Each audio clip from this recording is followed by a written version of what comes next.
तो जन्मदिन उनको समर्पित करें कि भगवान के प्रसाद चढ़ाएं, बच्चे के नई ड्रेस लाएं, 5-10 बच्चों को भोजन कराएं। क्या ऐसे नहीं हो सकता है? भाई जो जन्म देने वाला है, जिसने जन्म दिया, कई गोलमाएं बोली, कई देवताओं के गए, तो उनका आभार व्यक्त करना चाहिए हमें। उसके बजाय पाश्चात्य सभ्यता की ओर जा रहे हैं। दूसरी बात यह कि छोटा बच्चा मम्मी डैडी, माता पिता भूल गए, मम्मी और डैडी करते करते डैड कहते हैं बच्चे। बाय बाय, राम राम नहीं, बाय बाय। छोटे बच्चों को ही सिखाया जा रहा है। परसों कौन का बच्चा आया, रो रहा था, उसको मोबाइल दिखाया और चुप हो गया।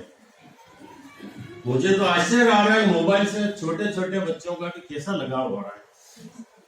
तो ये पाश्चात्य सभ्यता की जो परंपरा हमारे देश में आई है, जबकि हमारा देश सनातन धर्म का है, हजारों वर्षों से हम भारतीय संस्कृति और हिंदू संस्कृति को चलाते आ रहे हैं।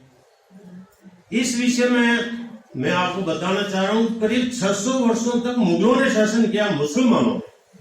तुगलक वंश, ये हुमायूं, बाबर, अकबर, अलाउद्दीन खिलजी, अनेक मुसलमान आए इस भारतवर्ष में, उन्होंने राज्य किया।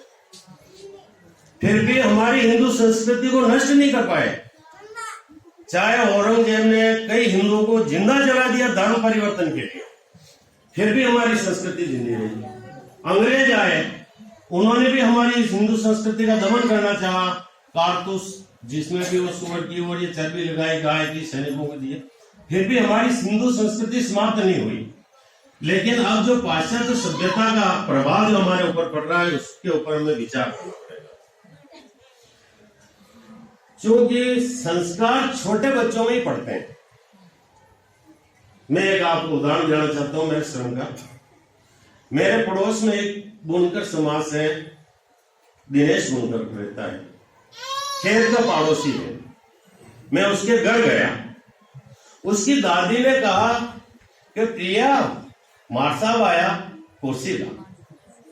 वो 5 साल की बच्ची घर से कुर्सी लेके आई, बैठा, 5 मिनट बात की, फिर 1 महीने बाद वापस गया मैं, तो फिर दादी ने कहा प्रिया, मार साहब आया, कुर्सी ले आई।